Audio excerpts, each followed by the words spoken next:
So first you've gone through the validation, you've really shown that you understand it at her level. And then the emotional support is kind of attending to the sense of whatever it is that they're kind of bringing up. Like, I think that we'll be able to figure this out together. Like, I really believe that we're going to be able to come up with a solution that's going to feel okay for everybody. That was Dr. Mindy Solomon on Psychologists Off the Clock.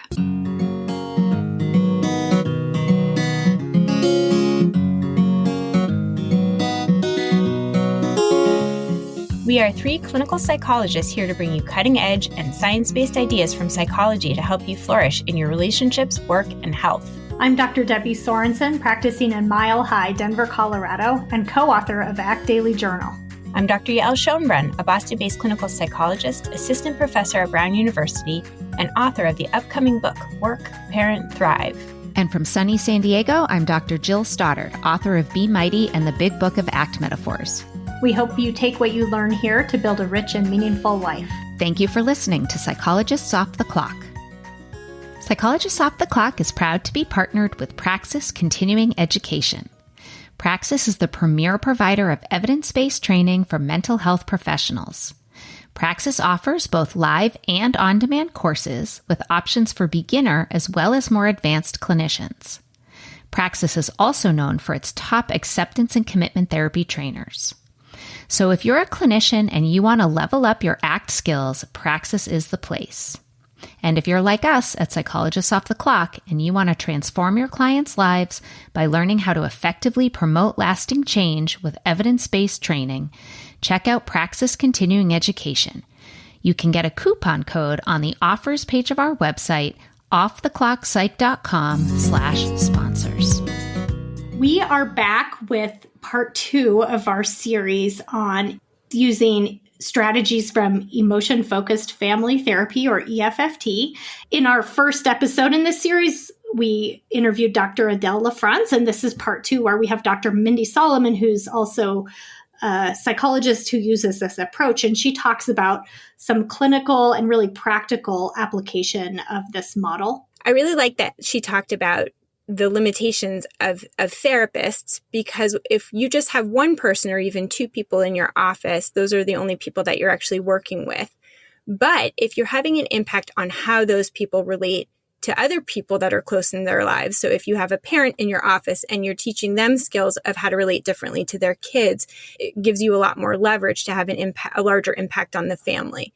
And I think that what can be important, whether you're a therapist or just somebody who exists in a complicated family system, is that by changing how you engage in that system, you can really change the dynamic of that system. And so Mindy actually leaves people with a lot of concrete ideas about how to approach things that haven't worked in the past in different and more empowered ways. And that is consistent with some of the philosophy of this treatment. Well, one of the ways that this has materialized in my own life is with how my husband and I, who are co-parents of our 2 kids, but how we talk about our differences in styles as a parent in EFFT. And Mindy talks about this in the episode. They have these metaphors of different animal styles as parents, and how sometimes we have these differences, but we're reacting to each other in a way that drives us apart even more. So we react to each other and get even more extreme in our parenting. So my husband and I have actually adopted this language a little bit in our parenting, where we talk about it. And this has given us a language to name it. And when we name it, we can almost joke about it a little bit. And what we want to do is find both a way to balance each other out, but also a more flexible response and meet in the middle. And it's so helpful just to have strategies like that.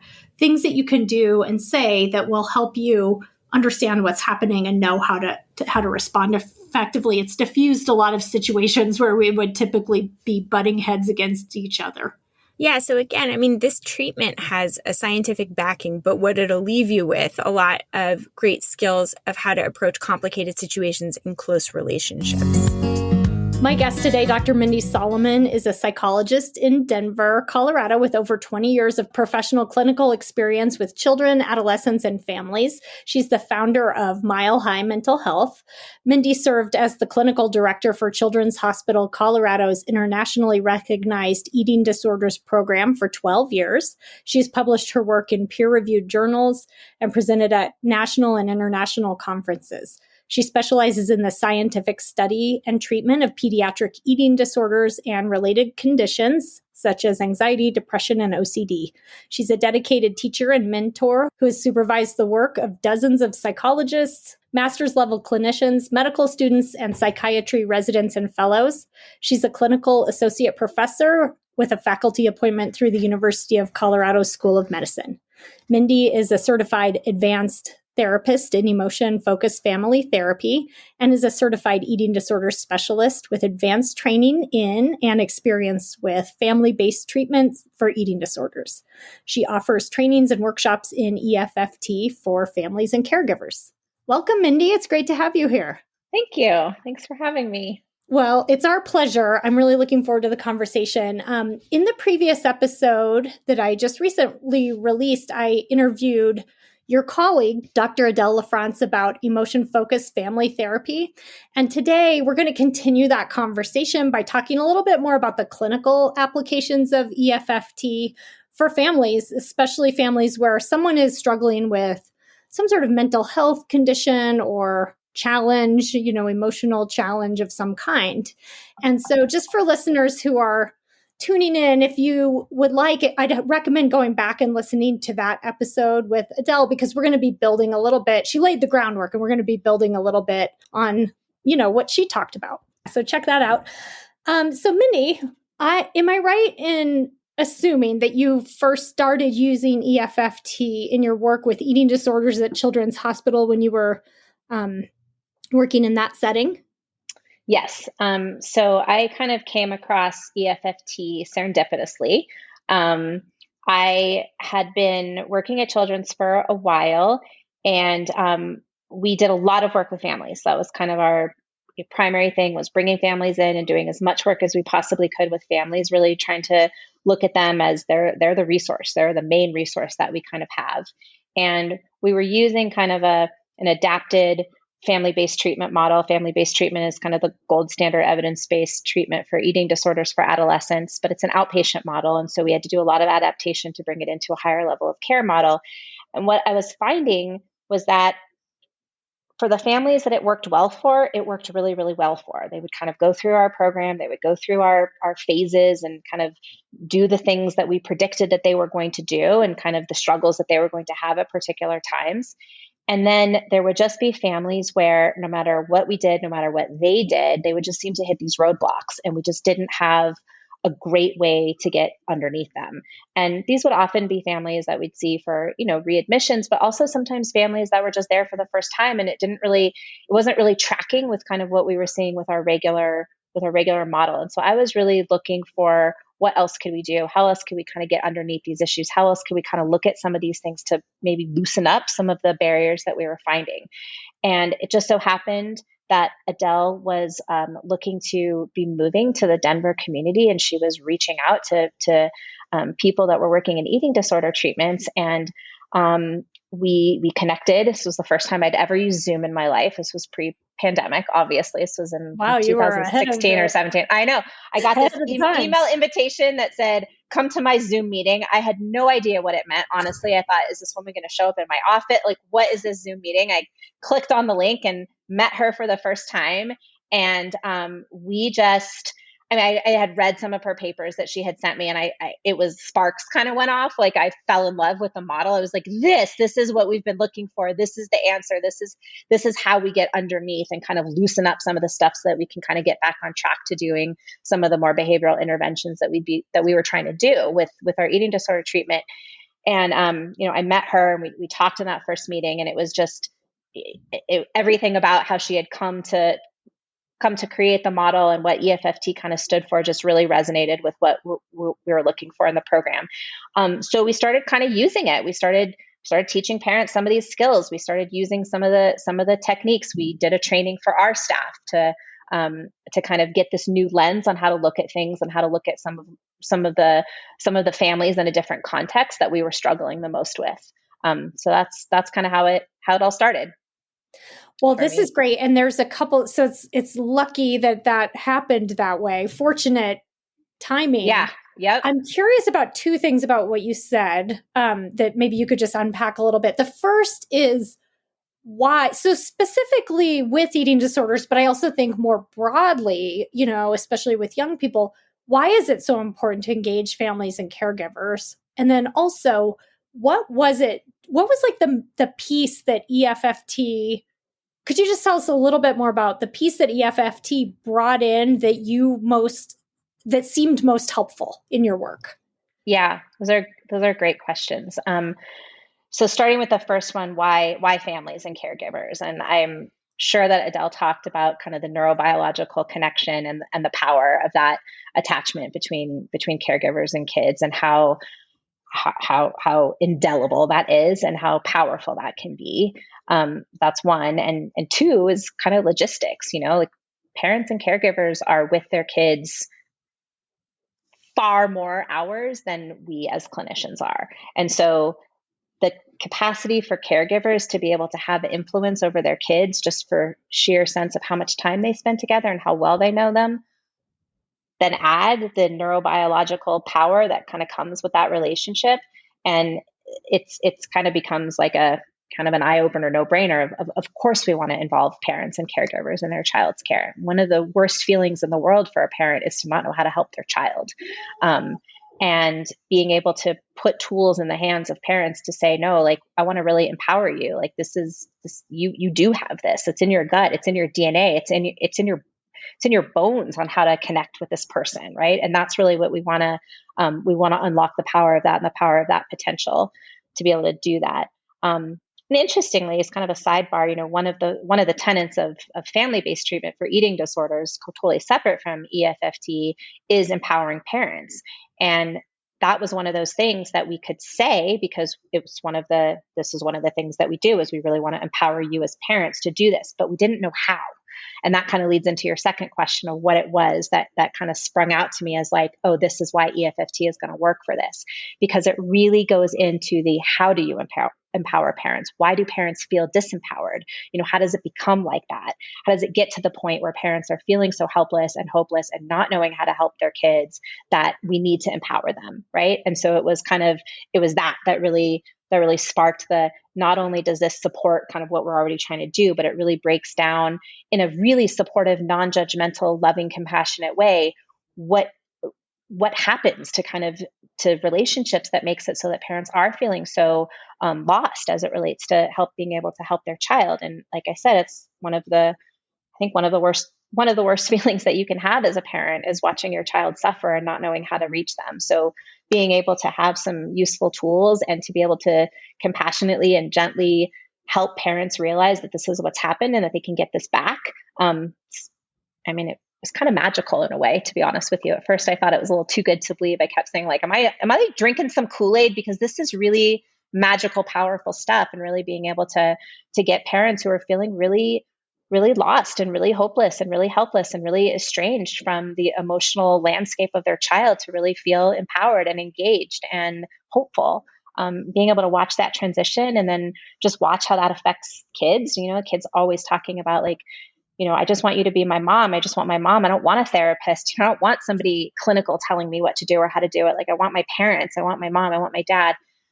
So being able to kind of watch that process happen was very, it's kind of what really locked it in is this is a set of skills and strategies and techniques and a philosophy that I really want to embrace and really want to learn as best as I can to help people with.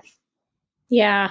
Well, I think as a parent myself, and I mean, you're a parent too, Mindy. I mean, I think that you can just relate to that feeling of how you want nothing more than to help and to do whatever it takes to support, your kid or other family member. I mean, it could even be, we're talking about kids here, but it could be anybody, right. But just sometimes how it just feels so sad when you want to help, but you don't know what to do or say. Not that there's like only one thing, but we're going to go through some examples of the skills. And I think it gives you this empowered feeling of like, I can do something Mm-hmm. and I have a sense of what might be helpful, right? Yep, exactly. Yep. And especially when you're talking about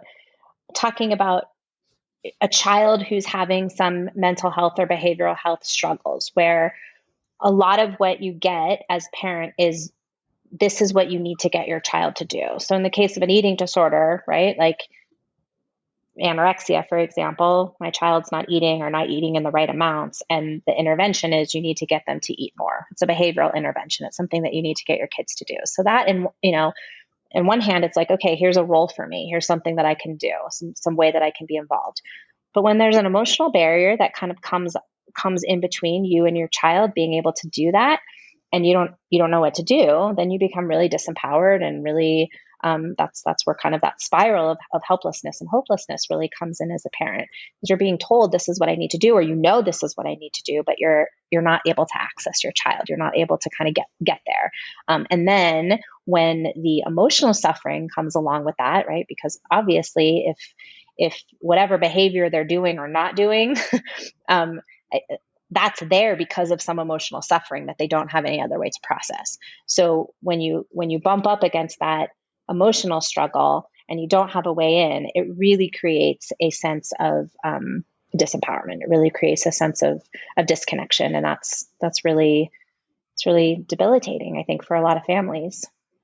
Yeah, there's that saying that all human behavior makes sense in context. And if you think about what's going on here, it's not just about do this, don't do that. It's like, I think EFFT digs a bit more into like the underlying emotions and what's going on and the kind of overwhelming feelings that are driving some of those behaviors.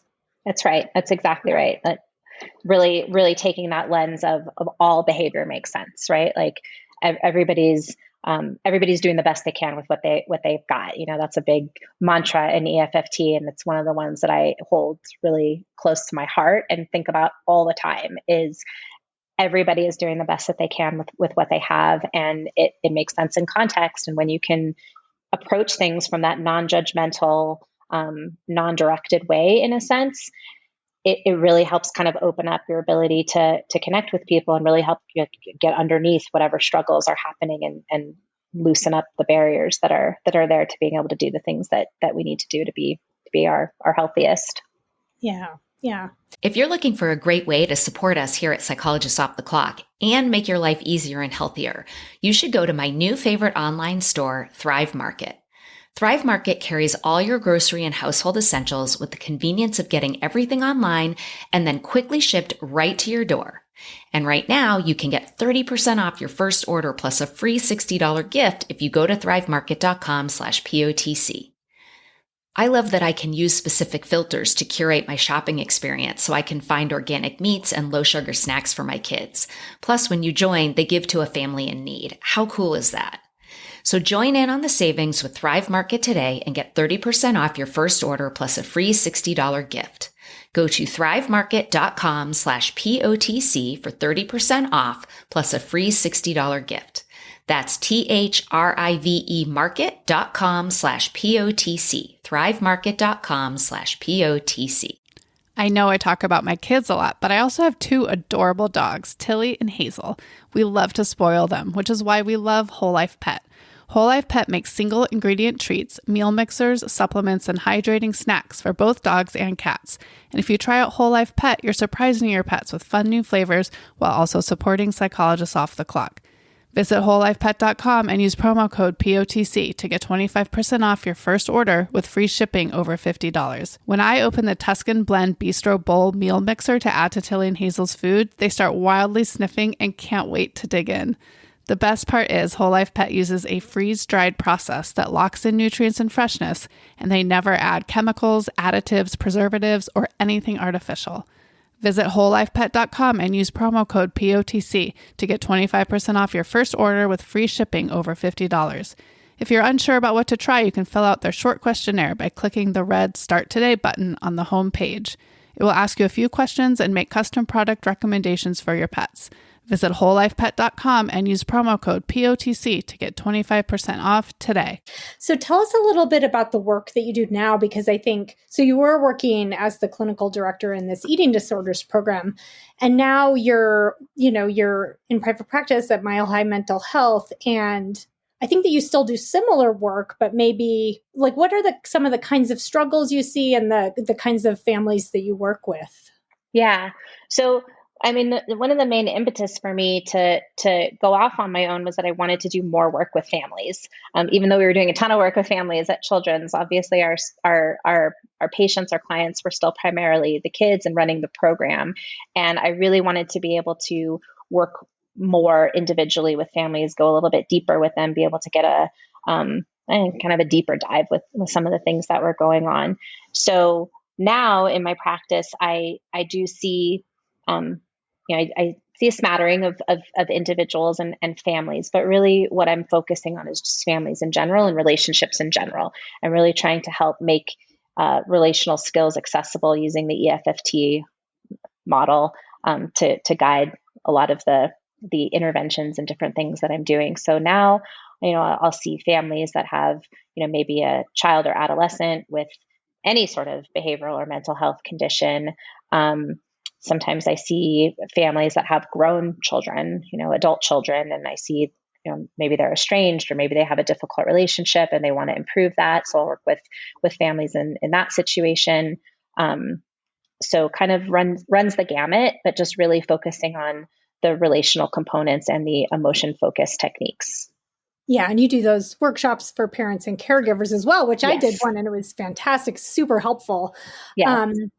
And something I think is interesting about this is, your work is so centered on bringing families together and supporting families and caregivers in this. What about when the person who's struggling, right? So maybe say it's someone with an eating disorder or some other, emotional or behavioral struggle that they're in, but they won't engage. Mm-hmm. That's a great question. And that's one of the things that this model is really super useful for and really helped open up the floodgates of what you can do with therapy. And it really honed my sense that all therapy is family therapy, no matter who's in the room with you. So even when you're just working with one individual, you are working with their current family system, their family of origin system, and even, multi-generational kind of family stuff that's influencing the presentation of what you see, even in an individual. So really kind of looking at it through the lens of attachments and family connections and the bucket of support that you live in, whether it's your current bucket, your previous bucket, kind of whatever other stuff you've inherited, that's what you're working with. And so this model really lends itself really nicely to being able to treat whoever shows up in the room from that family kind of context. So our goal is always to increase and encourage the strength of the bond in the people that you're most connected to in your world. So, for example, oftentimes we'd have a situation where there was maybe a teenager with an eating disorder, just maybe a teenager who's not interested in family therapy, which is most teenagers. And I can work with the parents. Basically, I can kind of have them come in and tell me what they're struggling with, kind of tell me what some of the things are that they're having a hard time with getting their kids to do, or connecting with their kids, or understanding what their kids are going through. And I can work through the emotion focused skills with them. I can help them understand what might be happening with their kids, how to talk to their kids. And then they can go practice those interventions at home and then come back and report to me, this is how it went. And sometimes that's a way that I end up engaging the kids over time, is saying to them, like, okay, first session, I'll say to them, I'm going to do 3 sessions with your parents. This is what I'm going to be working on with them. And then in the 4th session, I want you to come back and tell me how they did, right? Like I want you to tell me how they did with working on these interventions that I'm showing them. I want you to tell me how they did, how it feels, what you like, what you didn't like. And that's a way of really being able to engage kids in family therapy that really don't have much interest in being there. They're used to showing up and having all of the focus be on what they're doing wrong and what they need to do differently. So really being able to flip the script for them and say, nope, this is an intervention that I'm going to do with your parents. I tell them exactly what it is. I'm going to tell them exactly, what they might feel, like it might feel really awkward. You might feel really uncomfortable. You might really hate this. And that's okay. I'm going to tell your parents to keep doing it anyway, so that they're engaged with the intervention as well, without knowing it really. So it's so empowering to them. They get to actually be involved, but it takes the heat off them. They get to give their parents feedback and actually have a role of it's so transparent, but it's also it gives them a little more power. Yeah, absolutely. So cool. Yeah, absolutely. And it really does zoom out of the problem and look at it as a context of there's some emotional stuff that's kind of going on that we all need some support on how to get through, right? Not you need some support in this emotional stuff because you're the one struggling, but also just the emotion in the family in general is really, it's hard. It's hard to deal with. It's hard to know what to do with. And so I'm going to try and help your parents have a better response to that when it happens for you. And sometimes I'll get them to tell me what do you think your parents would do if you told them that? And, sometimes they'll, I wouldn't tell them this because I've been afraid that they would be, really upset, or it'd make them really sad, or it would really scare them. And so then that gives me kind of an indication of, okay, that's the work that I need to do with the parents, so that eventually this child feels comfortable being able to say whatever that is to their parents without having that response that they're afraid their parents are going to have. So I would be very transparent about that and say to the parents, okay, have your reaction with me. I'm going to tell you this. I get permission from the kids first, right? And so is it okay if I tell your parents this when you're not here in a session? And, this is what I would say, and this is how I would say it. And if I get permission from them, I'll say to the parents, okay, your child wants you to know this, or would like to tell you this. They're afraid of your reaction. Have it with me. And so they get mad, they get sad, they get distressed, dysregulated. And then I have that emotion in the room, and I can help them process through that emotion, so that by the time they have their conversation with their child, it's worked through, and they're able to have the response that their child needs to whatever it is that they wanted to talk about. Mm-hmm. Yeah. Yeah. Okay. So that's interesting. It's a role where you can help them through it on multiple levels. And where EFFT is helpful in my practice, so I don't work with families at all. The thought of it terrifies me. My hat's off to you. But I work with tons of adults who are parents and who struggle with these kinds of things. And I think what you were saying earlier about how the family is who's ever there. So if some of my clients are, what do I do when my kid yells, blah, blah, blah, blah. Yeah. And of course, I, as a clinician, want to be able to help them navigate that, knowing that will help not just my client who's having their own emotional reaction, but also their kid and the whole family. So it's it's a win, win, win, win, win. Yep. Yeah. So one of the great things for exactly that, that EFFT has is EFFT is really big on writing scripts and being transparent with interventions, which I love because I think it's incredibly powerful. And like we were saying before, when you're in the heat of a moment and you have something that that you can do, that you've practiced, that you can hold on to, it's kind of it's like a grounding thing. It's like holding the grab bar of a subway, or, the train or something when it's going over something really bumpy, and you're like, oh, I'm on a bumpy road, and you have that grab bar and you're like, I know what to do to keep myself stable.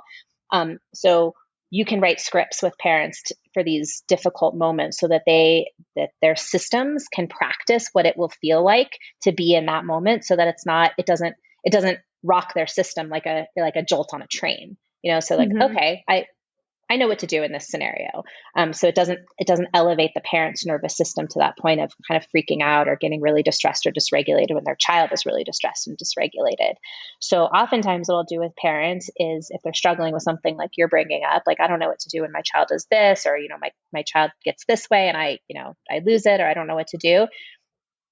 So I'll actually help them write a script for emotion coaching their child.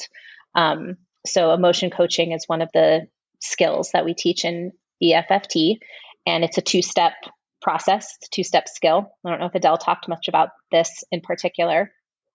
A little bit, but actually I think it would be really helpful to hear your take on that, and to hear maybe this would be a good time for us to do an example of one. Great. Yeah. So why don't you give me a classic parent-child scenario that either comes up for you as a parent, or that you hear in your practice that you think it would be helpful to have kind of a script for it. And I can coach you in writing one just the same way I would coach any other parent who's in my office to write a script.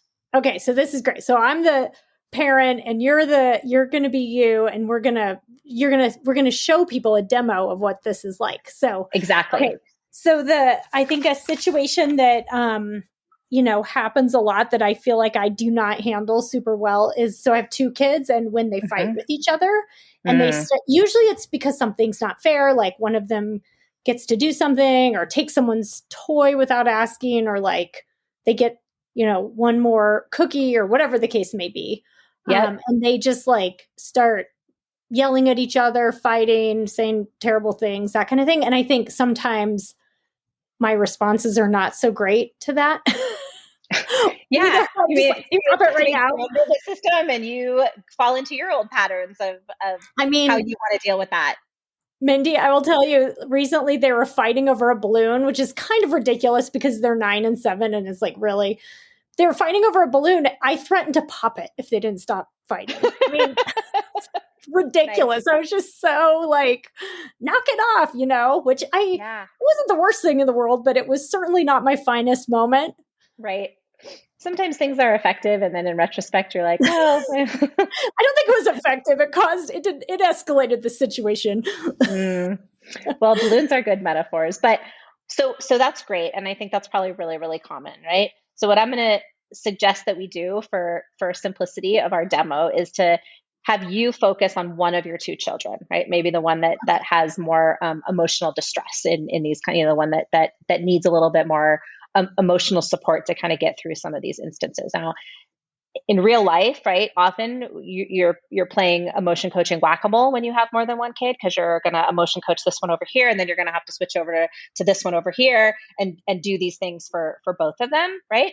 But I think for sake of our talk, okay, let's maybe have you focus on one of your children in a fighting scenario where maybe, it's not fair is a really great one to kind of use as an example. Because I think I'm going to say 100, but maybe 99 out of 100 parents deal with it. It's not fair if they have more than one child at home. Okay.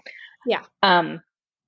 So basically what we would do in this scenario is look at, well, from her perspective, right?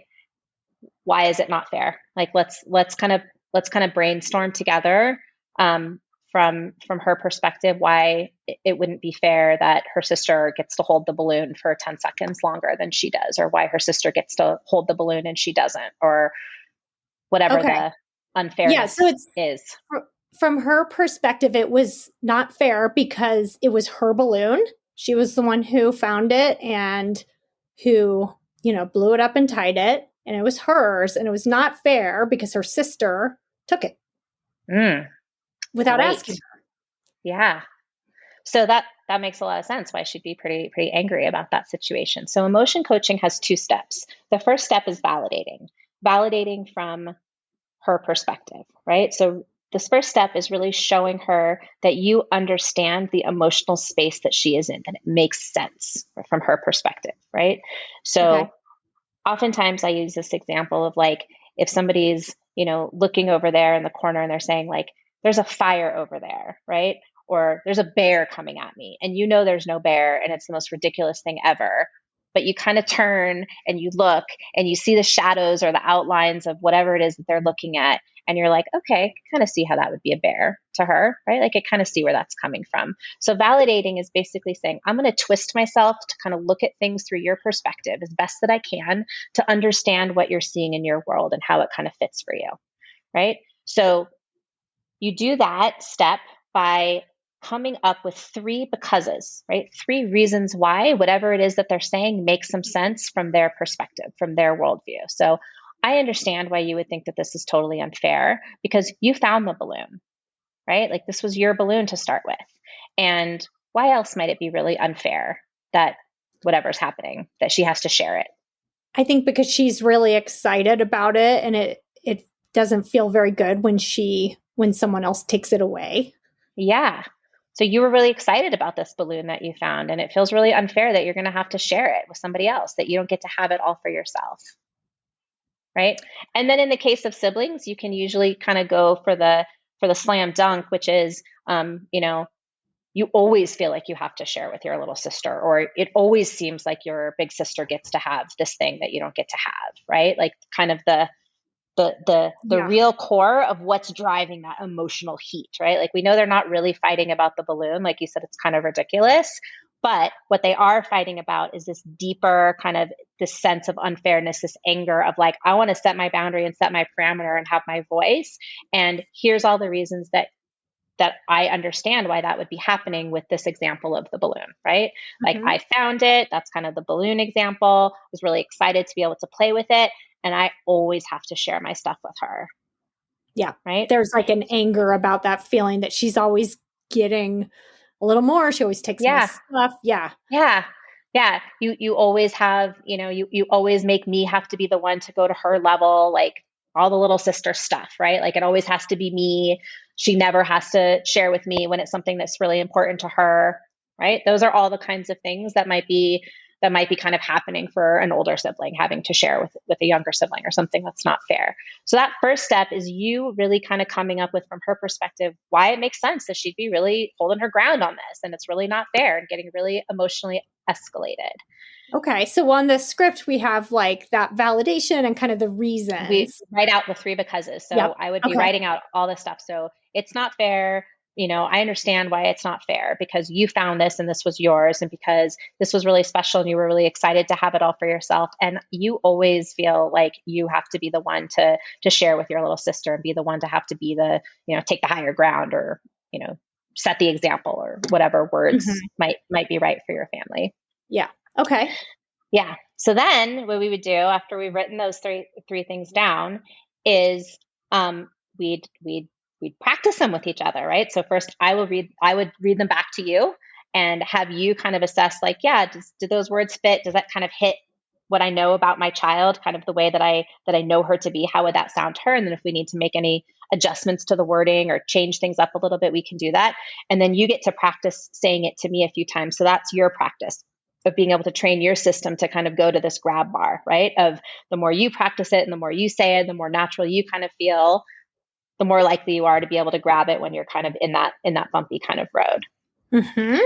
So that's step 1. Step 2 of emotion coaching is providing support, right? So emotional support and practical support. Always emotional support, which is kind of what I think of as like offering an emotional olive branch, right? So first you've gone through the validation, you've really shown that you understand it at her level. And then the emotional support is kind of attending to the sense of whatever it is that they're kind of bringing up. Like I think that we'll be able to figure this out together. Like, I really believe that we're going to be able to come up with a solution that's going to feel okay for everybody, right? So it's providing some sort of bridge to say, I'm in it with you. Like, we got this, right? So emotional support statements might be, I believe in you. Like, I really think that this is something that you're going to be able to do. Or I believe in us. We can do this. We can figure this out together. Or I'm here for you, right? So I'm in this with you. So anything that kind of provides the emotional containment for you're going to be able to get through whatever this emotion is that you're feeling. In this example, that it's not fair, we're kind of dealing with some anger and kind of some boundary kind of stuff. So that's where you kind of drive the emotional support from is we're going to be able to figure this out. We're going to be able to figure out the right limits that are going to make this feel okay. Right. Mm-hmm. And then the next step is practical support, which is doing something, right? Which is actually following through with doing something that supports kind of the process of moving through this. So it might be with an older child that you figure out with her kind of what seems more fair, what seems more reasonable and as a way of managing this balloon. With younger kids or with a kid who's still pretty dysregulated, it might be you setting some limits of, you know what, you're right. Like it really isn't fair and you should get to have more time with it. And so here's what we're going to do. Like, you're going to get to have the balloon for 4 days a week, and she's going to get to have the balloon for 3 days a week. Right. So you kind of offer some sort of practical support. Sometimes it's, setting a limit or having them get up and do something, but it's some action. So you go validation and then support. And that's the 2 steps of emotional coaching. Yeah, great. Could that kind of support involve like maybe teaching them some good words to say, like how to communicate better, or like, oh, maybe you could tell your sister, or could it be something like on that level where you're, Yep. Okay. Absolutely. You're helping them You're navigate helping the them problem situation. solve, navigate, Mm-hmm. communicate. And oftentimes problem solving or kind of this practical support is where a lot of parents go first, right? Because it's the most logical part of the whole thing, right? So when somebody's having an issue over something, parents are usually really clear in what needs to happen to make the situation okay. And we're often, I shouldn't say right? I'm included. We are often Right. very surprised when our very logical, practical solution doesn't land very well with our kids, right? Like it makes perfect sense to us, but they're not having it. So what this process does is it kind of attends to the emotional barrier that is in between you and your child at that moment, right? Like your very wise, practical support. Sometimes your child really normally has very good problem solving ability or is normally a really good person to share. But something about this situation brought up this emotional swell. And so you need to know how to tend to the emotional swell to kind of lower it a little bit so that there's more flexibility in the other person to be able to act on some of those practical, logical solutions that we like to come up with. Yeah. Well, thank you for running through that example. And I like how it's so, just as the parent in this scenario doing this demo, I think that how it felt to me is just like, it also felt empowering in the sense of like, okay, I have some thoughts about how to do that. And actually we used a very specific example, but I could imagine probably that balloon thing won't happen again, at least not exactly that way. But right. I could almost apply it in my head to like, well, who knows what the next argument between them is going to right. be. I guarantee there's going to be another situation where something's not going to be fair, right? Oh, yeah. Or there's going to be some probably escalation later on there. this afternoon, right? Mm-hmm. Absolutely. They got a bigger half of the muffin or the cookie or whatever the thing is. So there's always something. And having the tools kind of at hand to say, like, when there's an emotional swell up, being able to do this process of validation and emotion coaching them through it to get to the other side feels empowering to us as parents. It helps us regulate our own nervous systems. That's the other thing that happens, right? Is when our kids are in a world where we don't really know how to relate to them or reach them, or their behaviors or actions are triggering something in us, some emotional response in us, that's oftentimes where we get into those scenarios where I'm just going to pop the friggin' balloon, right? Like, right. Yes, I was. That's an indication, right? That we're activated. Now we're in it. Totally. I will admit I was a little dysregulated when I made that Absolutely.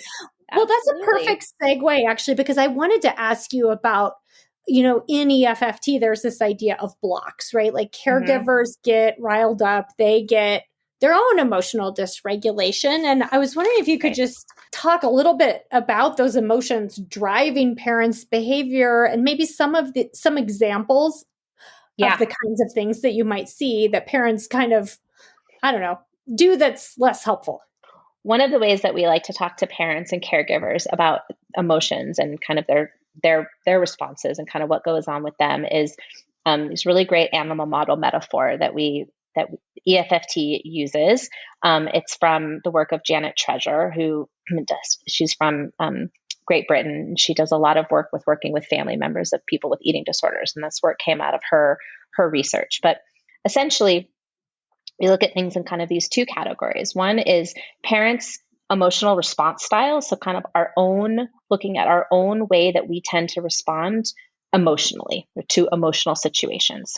And the animals that we use to talk about that there's the parent that has the jellyfish response to emotion. So when there's emotion present in the other, their emotions kind of go like a jellyfish. They just kind of go all over the place. There's no boundaries, and they're activated, like they're emotional too. So when there's an emotion out there, there's an emotion in here. That's the jellyfish kind of response. And on the other end of the spectrum, on the way other end of the pendulum of that, there's the ostrich response, which is when there's an emotion out there, I am somewhere else. Like emotion is happening, I got my head in the sand. I am somewhere else. I am not looking at that emotion. So those are the two kind of extreme ways that parents, caregiver people can kind of get in response to really heightened emotional states. And what we want to try and help parents create is the St. Bernard emotional response style. The St. Bernard emotional response style, Adele tells the story best, because I guess there's a commercial in Canada that uses this metaphor of the St. Bernard who's going through the blizzard, through any any conditions, wind and snow and whatever, like going through the blizzard to bring the little thing of whiskey to the person suffering up in the isolated hut in the middle of the blizzard, right? It's a thing of NyQuil or something. And that's kind of the metaphor.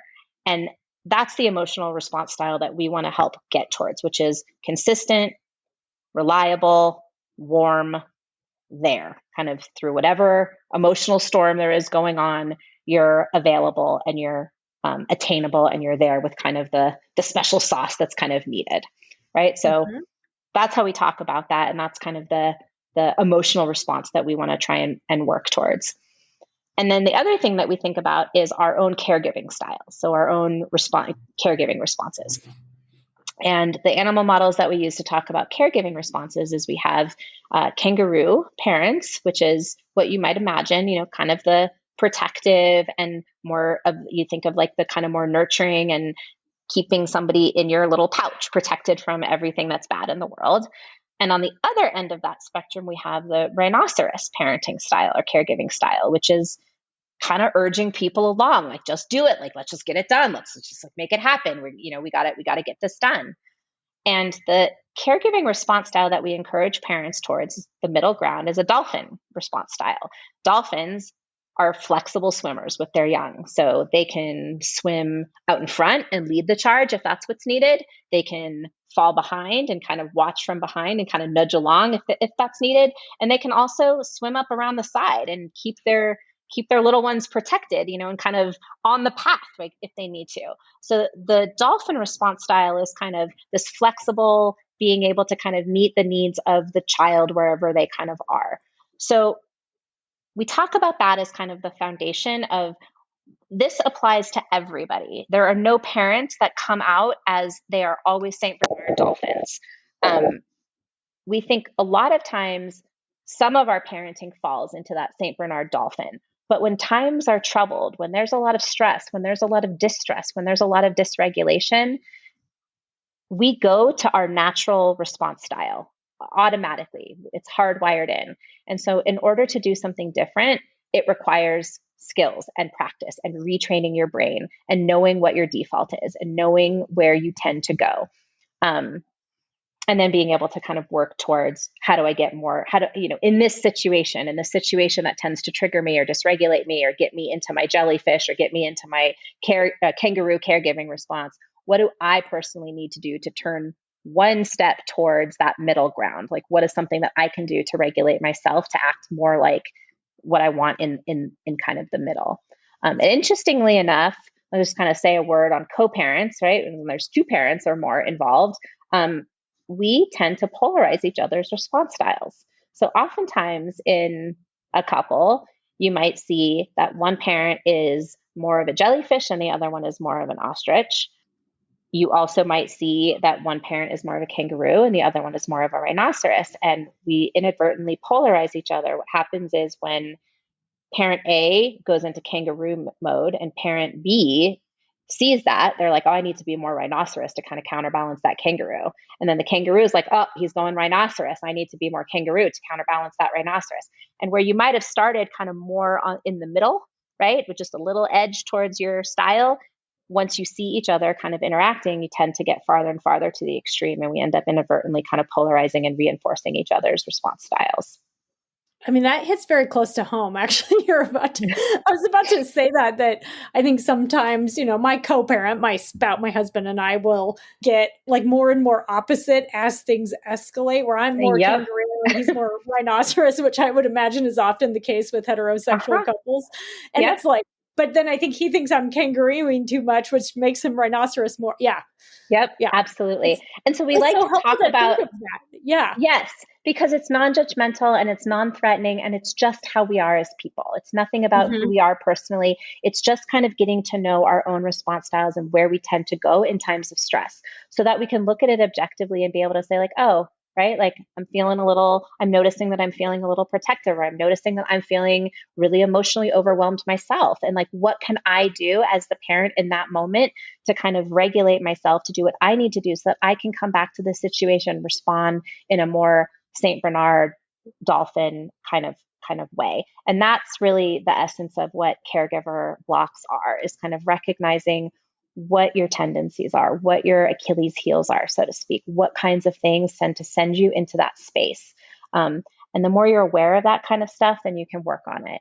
And in therapy, I often talk to parents, it's like going to physical therapy after an injury, like you have to really get the skills of, this is exactly what you want your muscle to do to be able to increase the strength, right? And the physical therapist will be there and guide you and kind of keep you in this track of, nope, do it this way. Nope, say it this way. What's going on now? Like really working on getting your nervous system kind of accustomed to being able to respond differently, so that when you're in that scenario, you're not having to think so hard about what you're doing. You're just kind of aware, like, oh, I'm starting to feel that jellyfish feeling, like I need to go kind of do something to calm myself down, or to kind of get myself into a different space to be able to respond in the way that I want to. And just as to tag on that, I'll say that having the emotion coaching skill at the ready helps with your own self-regulation. Totally. Right. Yes. It helps you regulate yourself, which helps the whole situation. I also really like that this gives people a language they can use to talk about these kinds of patterns that is so non-tough. It is not like, you're a too much of this, you're a that, it's like, we can just talk about the dynamic in a neutral way and kind of playful almost, know? Yep. Yeah. Absolutely.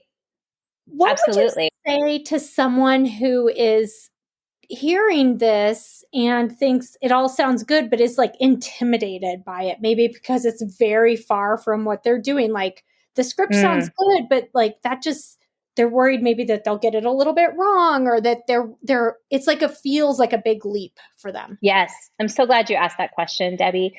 And there's kind of two parts. So two things that I'll touch on in response. One is that a little goes a long way, right? So we're not looking for, and this is what I tell parents that I work with all the time, is that we're not looking for a complete 180 from where you are right now. We're looking for 1 degree of change, one thing different than the norm, one move away from baseline.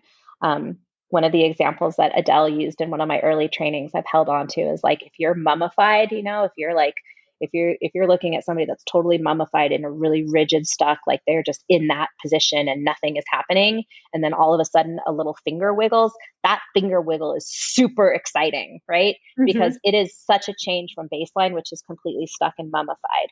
So that's what I really want to encourage parents who might be listening thinking like, no way, right? Like this sounds so far from how it really is, that just thinking about even thinking about it after the fact can be a helpful thing, right? So even going back and saying to your child, that situation that happened when I said this, like I was thinking about it afterwards, and I wonder what would have happened if I had done this instead, right? If I had said this instead, or, I think maybe what you really needed me to say was that I understood where you were coming from because this, and, that I'm here for you and that I can listen. So next time, the practical support is next time I'm going to try and do that when it's actually happening. So there's so much space to try this out, to try any part of it.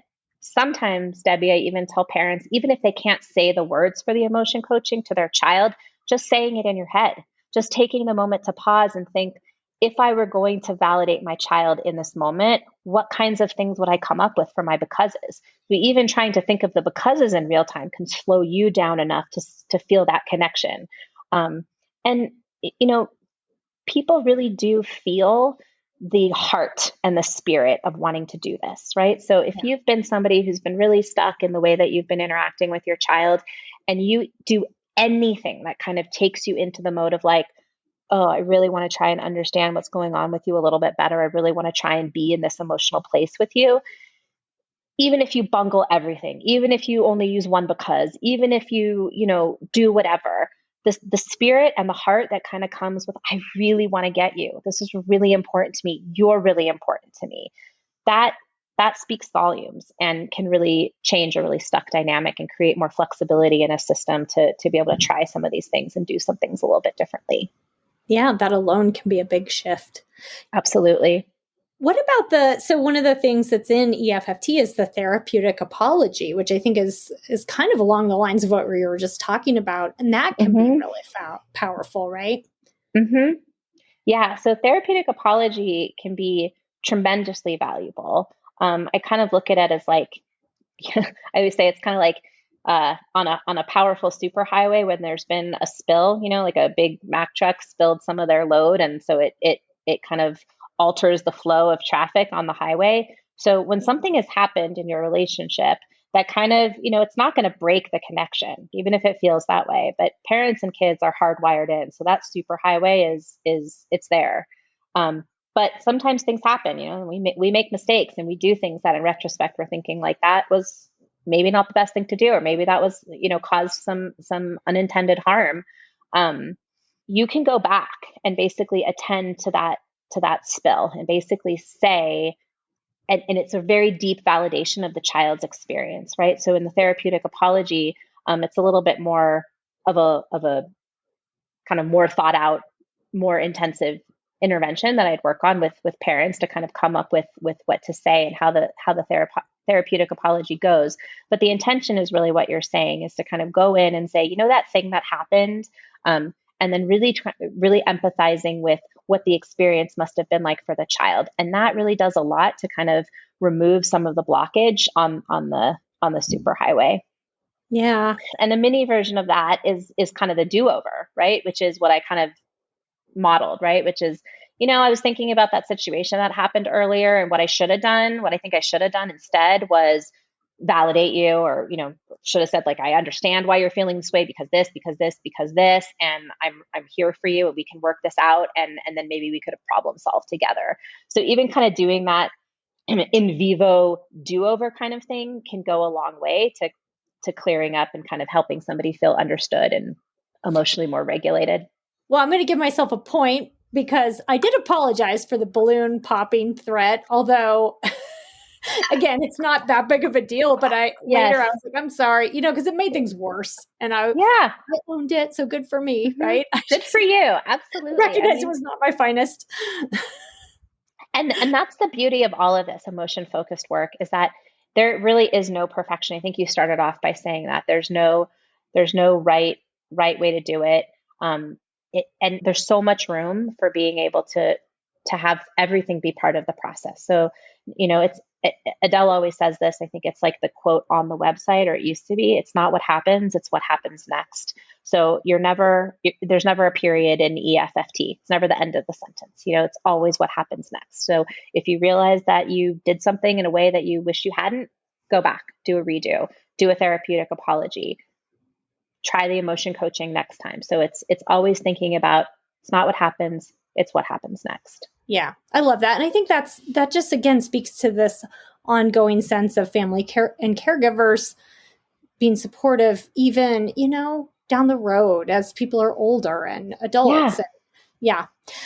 Absolutely. So one final question, because we're about toward the end of the time we had set it. I feel like we could talk for another hour here, but I know, I just right? wanted to quickly ask you, I think as a clinician, this is really an interesting approach, I think, as a clinician, and being able to integrate it into work I'm already doing.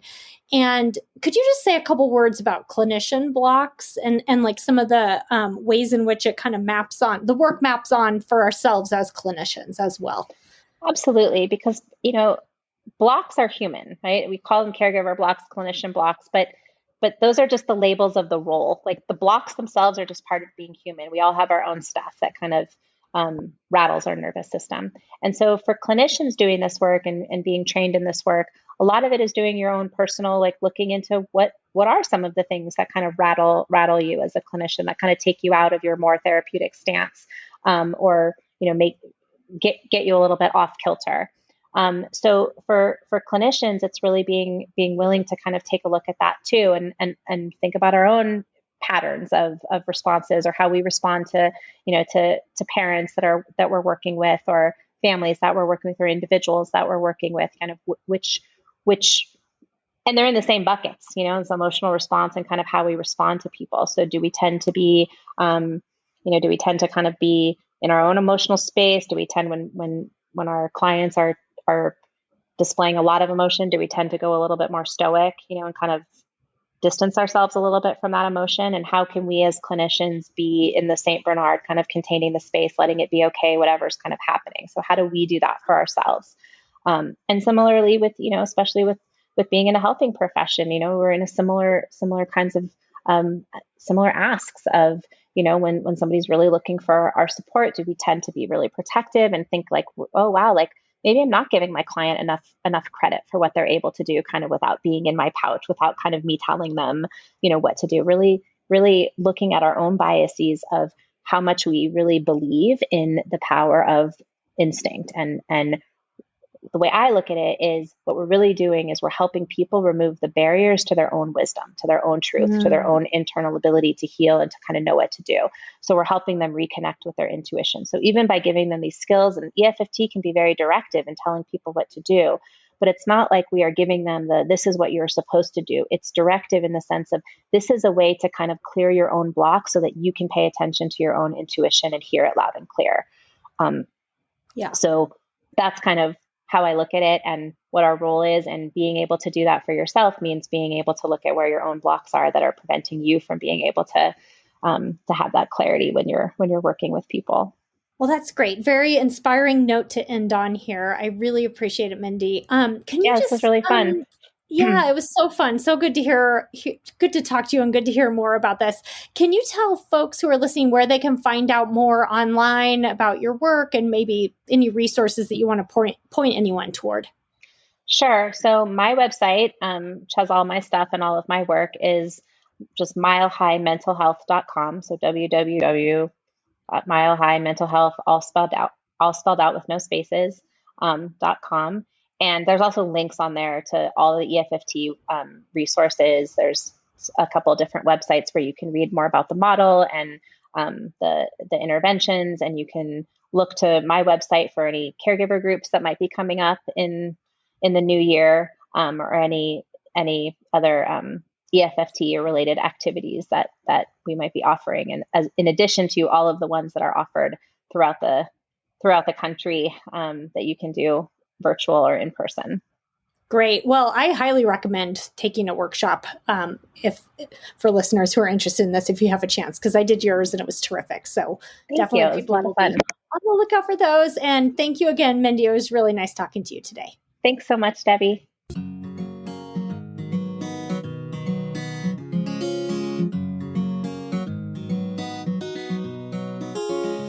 Thank you for listening to Psychologists Off the Clock. If you enjoy our podcast, you can help us out by leaving a review or contributing on Patreon. You can find us wherever you get your podcasts, and you can connect with us on Facebook, Twitter, and Instagram, or purchase POTC swag at our merch store by going to offtheclockpsych.com/merch. We'd like to thank our strategic consultant, Michael Harold, our dissemination coordinator, Katie Rothfelder, and our editorial coordinator, Melissa Miller. This podcast is for informational and entertainment purposes only and is not meant to be a substitute for mental health treatment. If you're having a mental health emergency, dial 911. If you're looking for mental health treatment, please visit the resources page of our website, offtheclockpsych.com.